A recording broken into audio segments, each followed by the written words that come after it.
우리 오늘 성경 본문의 말씀은 신약성경 마태복음서 15장 29절에서 39절까지입니다.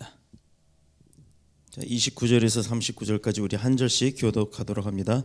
예수께서 거기서 떠나사 갈릴리 호숫가에 이르러 산에 올라가 거기 앉으시니 큰 무리가 다리 저는 사람과 장애인과 맹인과 말 못하는 사람과 기타 여럿을 데리고 와서 예수의 발 앞에 앉힘에 고쳐주시니 말 못하는 사람이 말하고 장애인이 온전하게 되고 다리 저는 사람이 걸으며 맹인이 보는 것을 무리가 보고 놀랍게 여겨 이스라엘의 하나님께 영광을 돌리니라. 예수께서 제자들을 불러 이르시되 내가 무리를 불쌍히 여기노라. 그들이 나와 함께 있은지 이미 사흘임에 먹을 것이 없도다. 길에서 기진할까 하여 굶겨 보내지 못하겠노라. 제자들이 이르되 광야에 있어 우리가 어디서 이런 무리가 배부를 만큼 떡을 얻으리이까. 예수께서 이르시되 너희에게 떡이 몇 개나 있느냐. 이르되 7개와 작은 생선 2마리가 있나이다 하거늘. 예수께서 무리에게 명하사 땅에 앉게 하시고 떡 7개와 그 생선을 가시사 축사하시고 떼어 제자들에게 주시니 제자들이 무리에게 주매 다 배불리 먹고 남은 조각을 7광주리에 차게 두었으며. 먹은 자는 여자와 어린이 외에 4,000명이었더라. 함께 읽겠습니다. 예수께서 무리를 흩어 보내시고 배에 오르사 마가단 지경으로 가시니라. 아멘. 살아계신 하나님의 말씀입니다. 아멘. 우리 계속해서 이번 주부터 또 새로운 단위죠. 마가복음 15장 29, 39절의 말씀은요, 주님께서 많은 사람들을 고쳤던 이야기입니다. 병자들을 고치신 예수님이라는 말씀의 제목으로 그 첫 번째 시간을 갖도록 합니다. 마태복음 4장 23절에 보면 예수님께서 이 땅에 왜 오셨는지에 대한 그 예수님께서 이 땅에 오신 목적, 그 세 가지에 대한 목적, 3대 사역에 대한 부분을 기록해 놓았습니다. 첫 번째, 예수님이 오신 이유는 우리를 말씀으로 가르쳐 주시기 위해서, 우리가 어둠에서 빛으로 죽음에서 생명으로 이렇게 우리 삶을 바꿔주셨다고 했잖아요. 그것을 어떻게 해서 바꿀 수 있는지를 가르쳐 주시는데 그 바로 말씀을 통해서 우리를 가르치시기 위해서 오신 그 첫 번째 목적입니다. 진리가 되신 예수님, 즉 예수 그리스도는 하나님의 말씀이요, 하나님은 말씀으로 되신 분이시고 또 말씀으로 모든 일들을 하시는 분인데, 그 하나님이 오죽 답답했으면 우리가 믿지 않으니까 육신으로 우리에게 예수 그리스도를 우리가 보고 만지고 느낄 수 있도록 이 땅에 보내셨다는 거예요. 그래서 말씀이신 하나님이 보내신 아들 예수 그리스도, 즉 예수 그리스도는 진리일 수밖에 없는 겁니다. 그래서 진리가 되신 예수님께서는 그 진리라는 것이 무엇인지 알지 못하고 어둠 속에서, 거짓 속에서 숨어 살던, 죽어가야 했던, 죽을 수밖에 없었던, 죄를 질 수밖에 없었던, 죄 가운데 빠졌던, 죄에 사로잡혀 살았던 우리 인생들에게 참 진리가 무엇인지를 가르쳐 주시기 위해서 이 땅에 오신 거예요. 두 번째는 예수님은 복음을 전파하기 위해서 이 땅에 오셨습니다.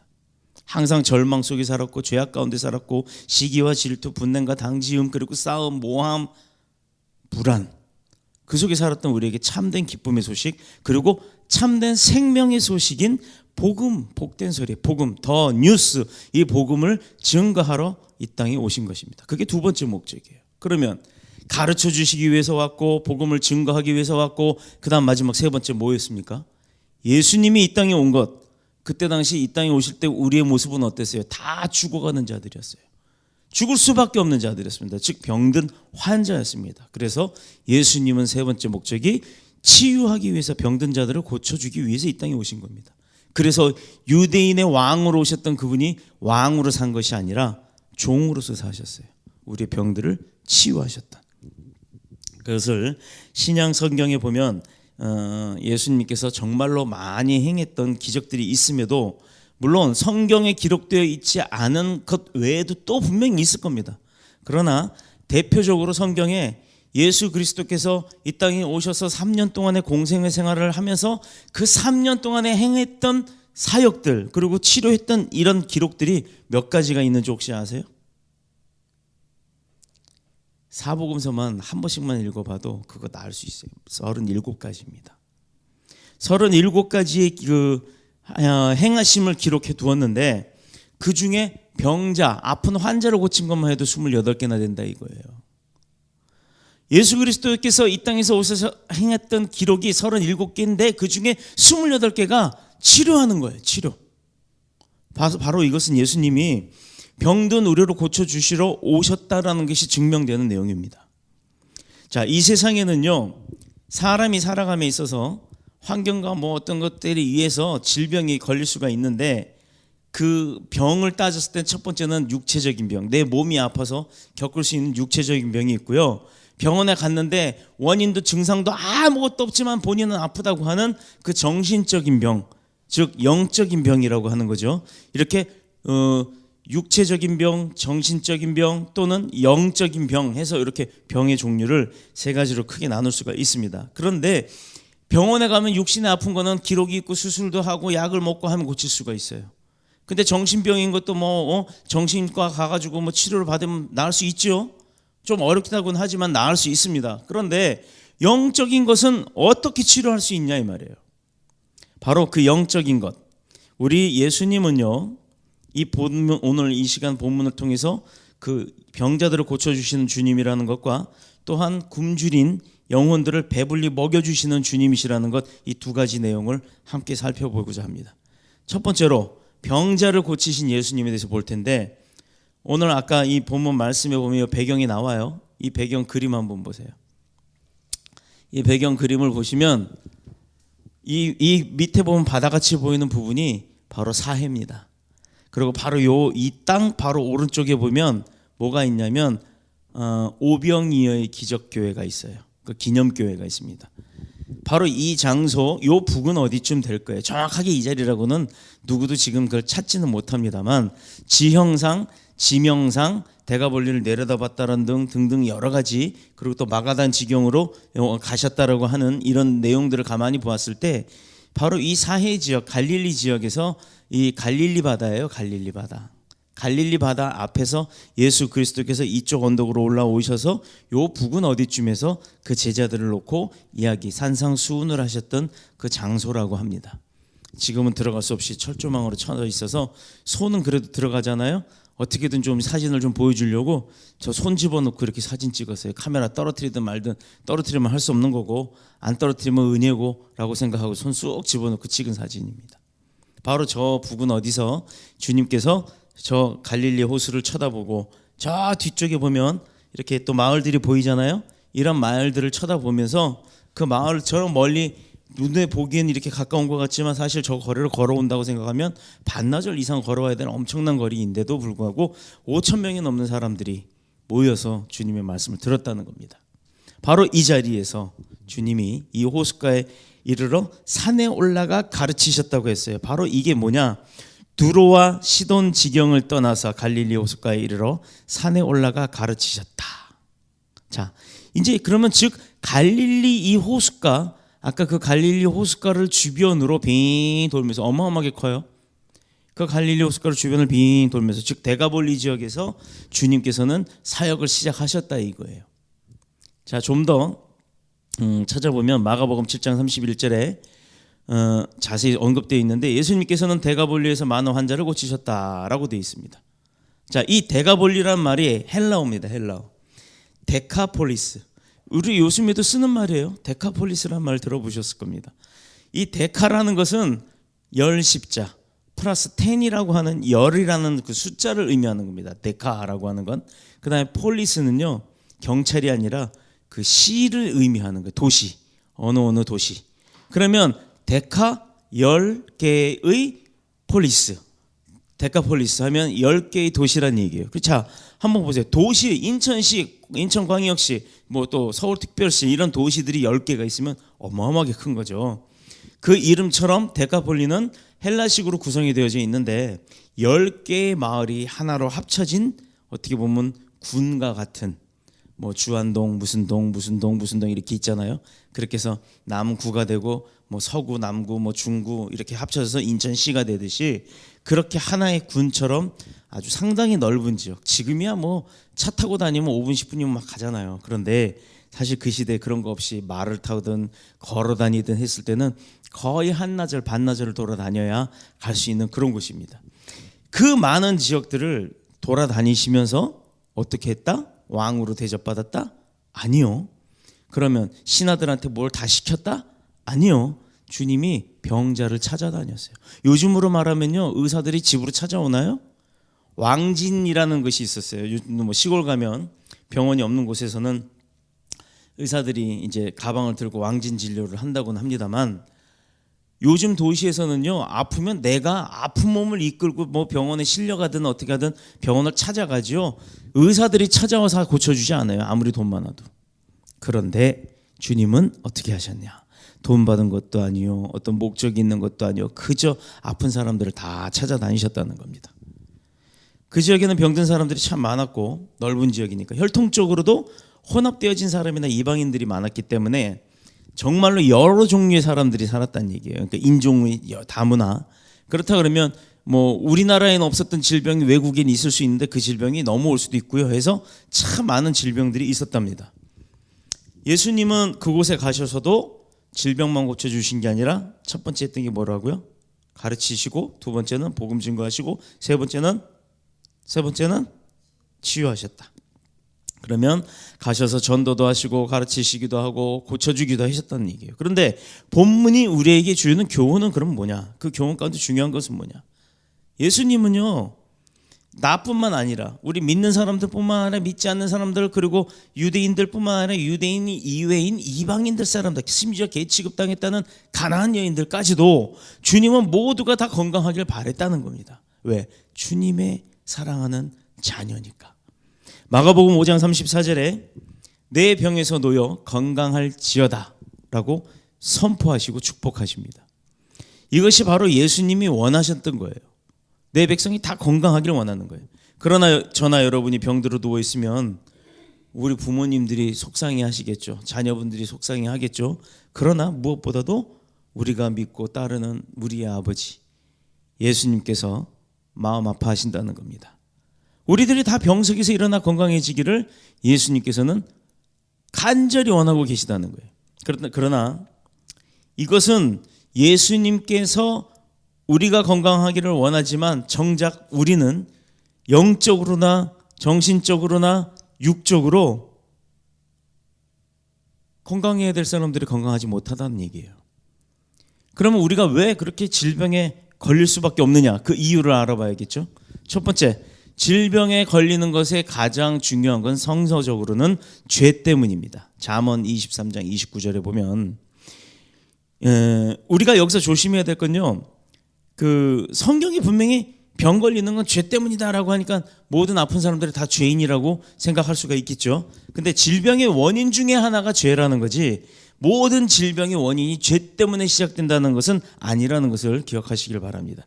어떤 사람이 병에 인해서 고통받고 있으면요, 환자를 병문안을 가가지고 위로해줘요. 아이고 빨리 낫길 바랍니다. 막 이래야 되는데, 당신 뭐 숨긴 죄가 있어갖고 예수님 앞에 죄를 지어갖고 이렇게 하나님 앞에 떳떳지 못해서 병 들어갖고 이렇게 누워 있습니까? 회개하시오. 이렇게 하면 그 사람이 그 자리에서 벌떡 일어날 거예요. 치유받아서 일어난 게 아니라 혈압이 올라서 일어날 겁니다. 이런 건 아주 잘못된 생각들이고 사상입니다. 질병의 많은 이유 중 하나가 죄라고는 합니다만, 모든 죄가 병이 그 죄로 인해 시작됐다는 게 아니라는 거예요. 다시 말해서 질병에 안 걸린 건강한 사람은 죄가 없냐?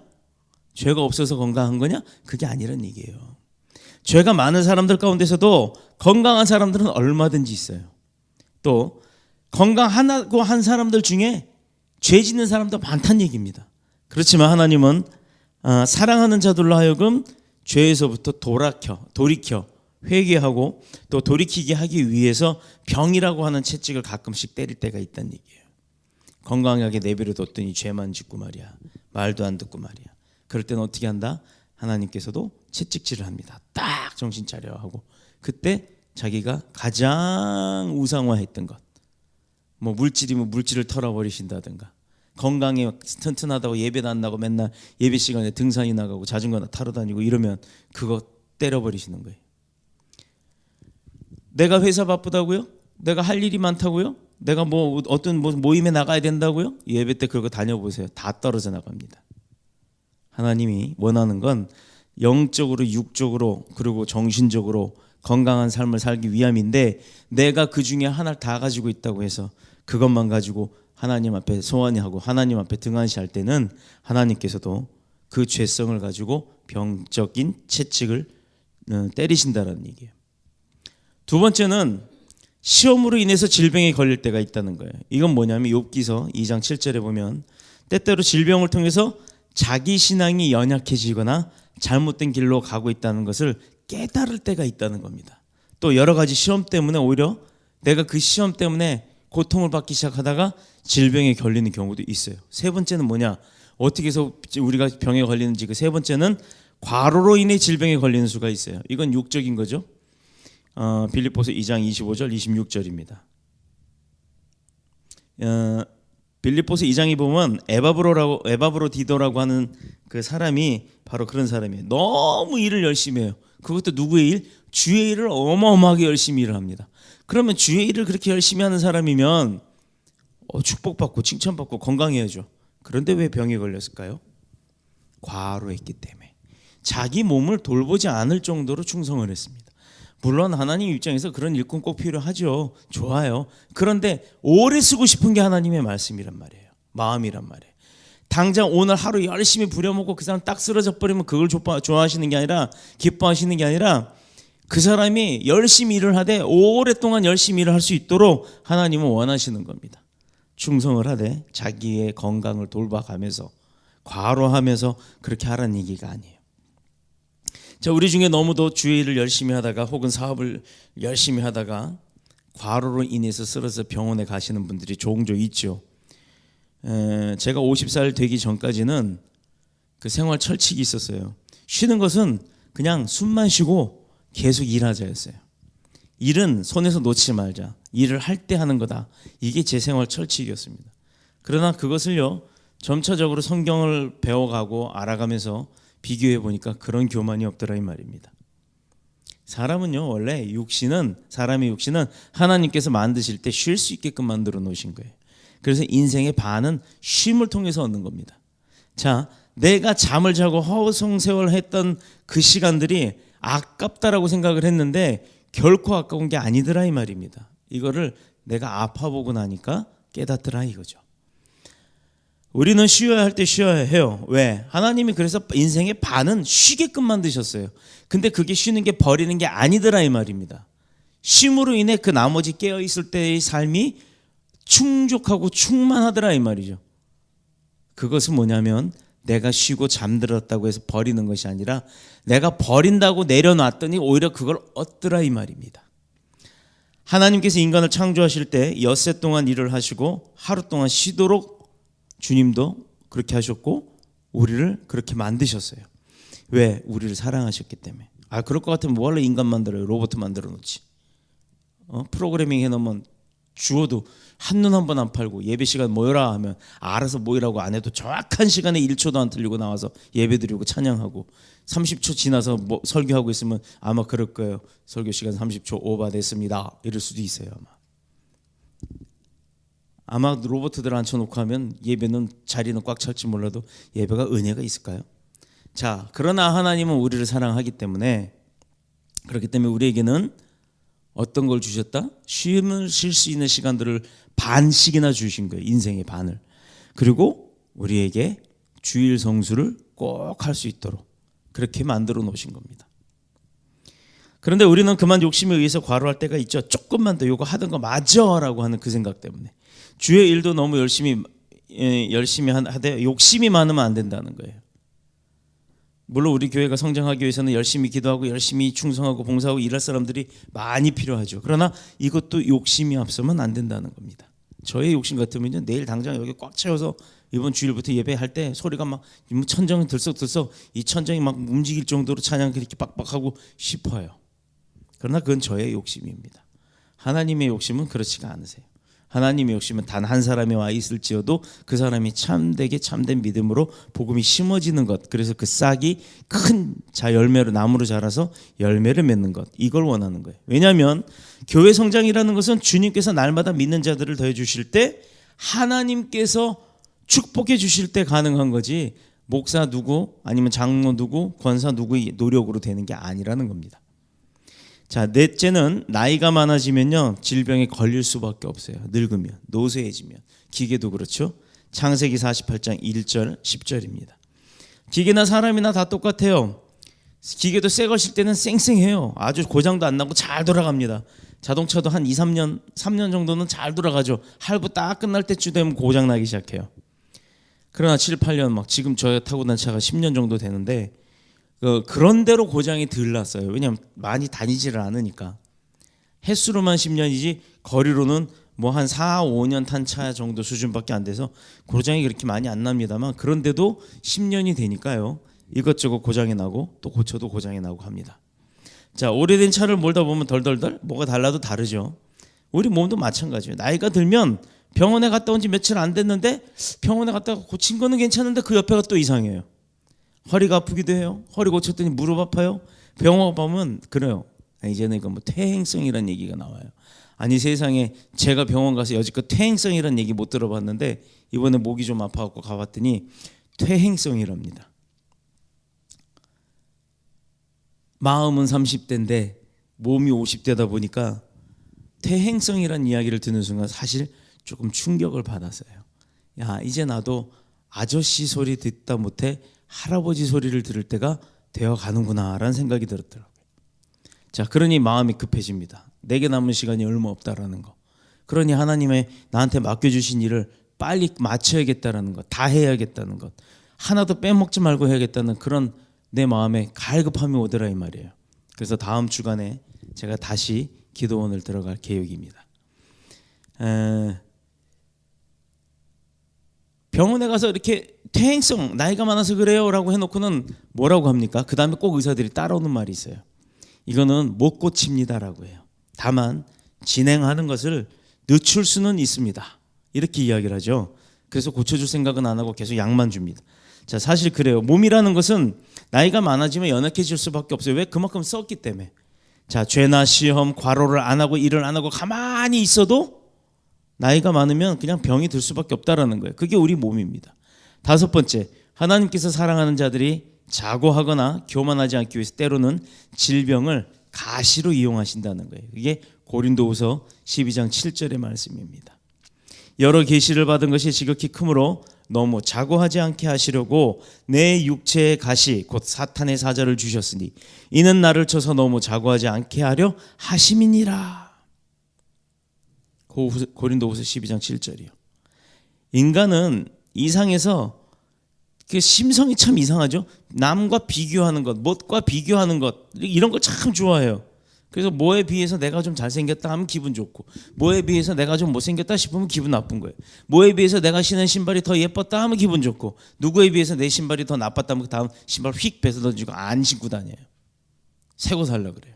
자, 내가 공부를 좀 잘한다? 다른 사람보다 돈이 좀 있다? 그저 교만해지기 쉽습니다. 그래서 하나님께서는 사랑하는 자들로 자랑치하지 않게 하기 위해서, 교만하지 않기 위해서 가시를 쓰신다는 거예요. 여러분, 가시가 뭔지 알잖아요. 찔르면 얼마나 따끔따끔해요. 그러나 가시에 찔렸다고 죽어요? 잘 이해하셔야 됩니다. 가시에 찔려서 죽은 사람 있어요? 가시에 찔리면 졸다가 번쩍 정신이 번쩍 듭니다. 따갑고 아파서. 그러나 죽지 않는다는 것. 하나님은 그런 가시를 쓰신다는 것.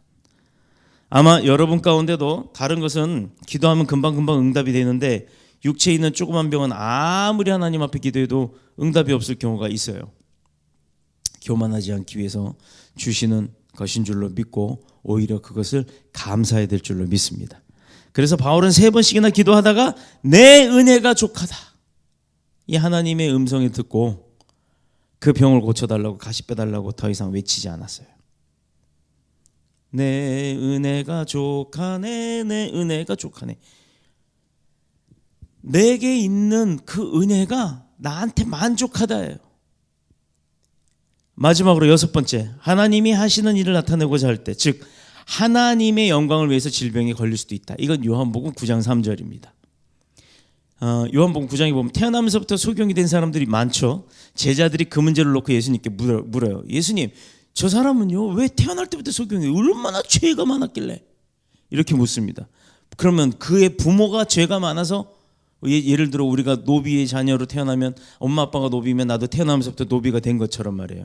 본인의 의지와 상관없이 왜 저 사람이 저렇게 소경이 됐습니까? 아니면 그 자신이 특별히 태어나면서부터 남보다 죄가 많아서 저렇게 소경이 된 겁니까? 라고 해서 아주 이렇게 딱 질문을 해버렸어요. 주님의 대답은요, 부모의 죄 때문도 아니고 또 자기 자신의 죄 때문에도 아니고 하나님께서 그 소경에게 하시고자 할 일을 나타내고자 그를 어려서부터 소경으로 만드셨다라고 얘기를 했어요. 여러분, 태어나볼 때 눈 뜬 사람은요, 눈을 못 보다가 눈을 보게 됐을 때 그 영광과 기쁨을 모릅니다. 내가 태어날 때부터 두 발 건강하게 걸어다니는 사람은요, 소아마비로 다리를 절거나 휠체어 앉혀서 사용을 하다가 다리가 나음을 입고 벌떡 일어나서 뛸 수 있는 그 기쁨을 못 느껴요. 우리 아바타라는 영화가 있죠. 그 아바타라는 영화에 보면 주인공 그 남자가 나오는데, 형이 원래 멋진 군인이었는데 그 형이 죽고 그 형을 대신해서 무슨 어떤 아바타라는 걸 만드는데 그 유전자가 같아야 되기 때문에 다리를 다쳐서 휠체어를 타야 되는 동생을 대신 데려다가 그 동생을 그 아바타의 몸에 집어넣어서 정신적으로 움직일 수 있게끔 그렇게 하는 무슨 내용의 영화예요. 그런데 그 동생이 어떤 사람이에요? 휠체어 타는 사람이잖아요. 그 사람이 그 아바타 만드는 그 육신 안으로 정신이 들어가고 딱 두 발로 일어섰을 때 어떻게 했어요? 병원에서는 의사들은 누워 있어야 된다, 아직은 적응이 안 된 거다라고 했지만 얼마나 뛰고 싶었으면 그 들판을 내리뜁니까? 그 사진을 보면서 야, 만약에 저게 하나님께서 저 사람을 저렇게 고쳤다 그러면 쟤는 할렐루야 아니라 놀렐루야, 뭐 난리가 났겠구나, 그 기쁨이 저렇게 뛰겠구나, 그 생각을 한 적이 있었어요. 바로 이 소경들, 안진뱅이들이 바로 그런 겁니다. 주님께서 고쳐서 내가 너를 고쳤다, 그럼 내가 너를 만든 사람이다, 그 병도 고칠 수 있다라는 그런 것들을 증명할 대상으로 아예 계획하고 그렇게 태어나게 하셨다라는 거예요. 그런데 질병 중에 가장 무서운 질병은 뭔지 아세요?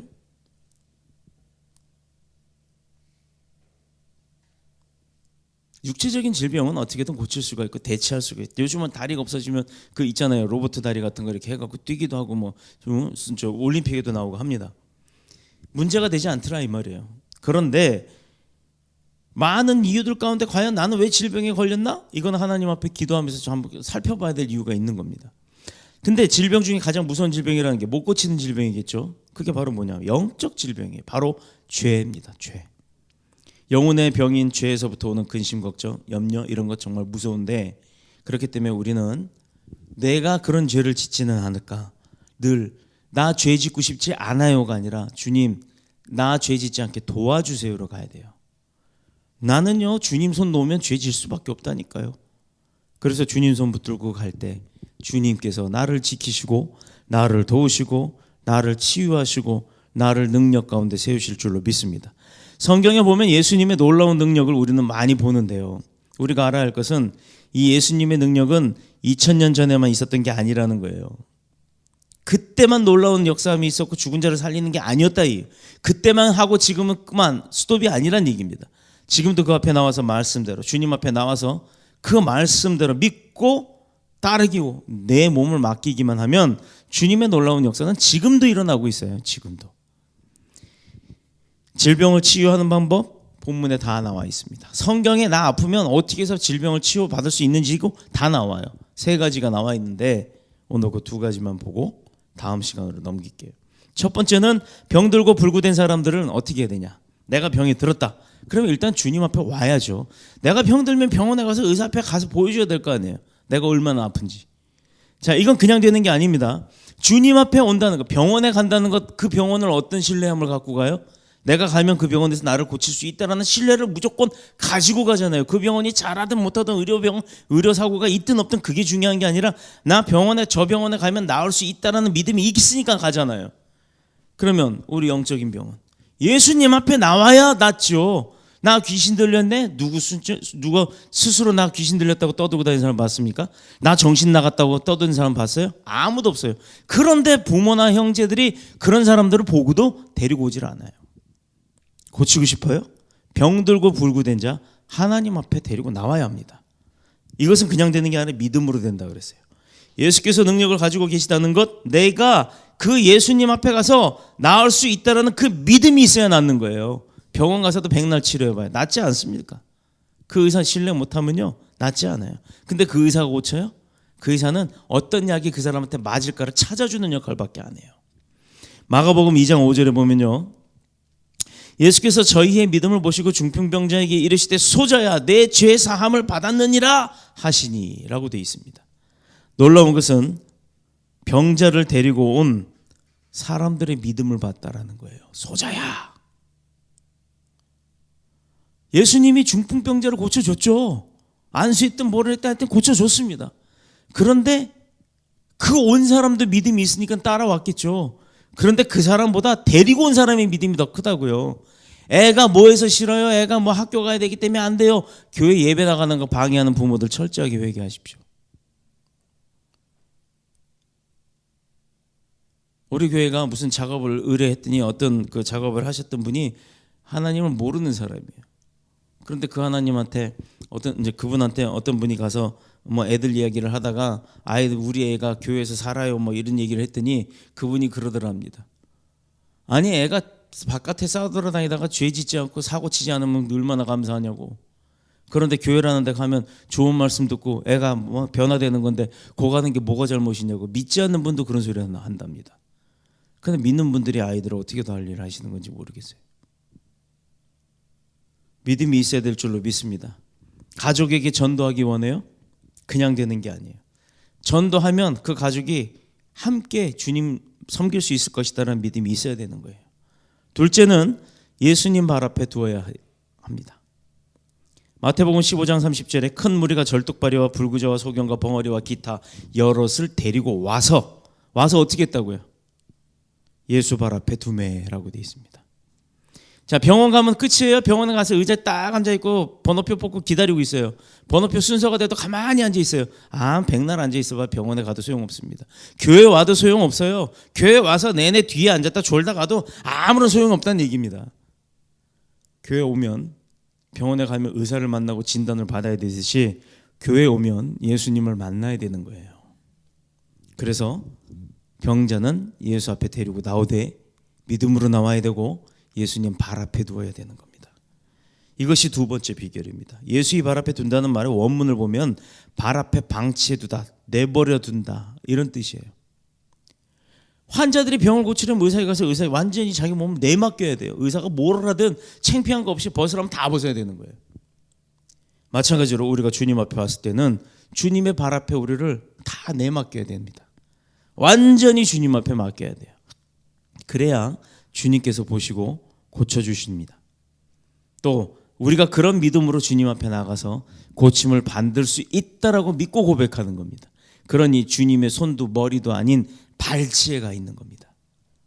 이해가 되셨죠? 그런 믿음으로 늘 땅끝까지 주님의 복음을 들고 또 주님이 원하시는 대로 살아가는 축복받는 저와 여러분이 되시기를 예수님의 이름으로 축복합니다. 축원합니다. 기도하겠습니다. 주의 집에 영광이 가득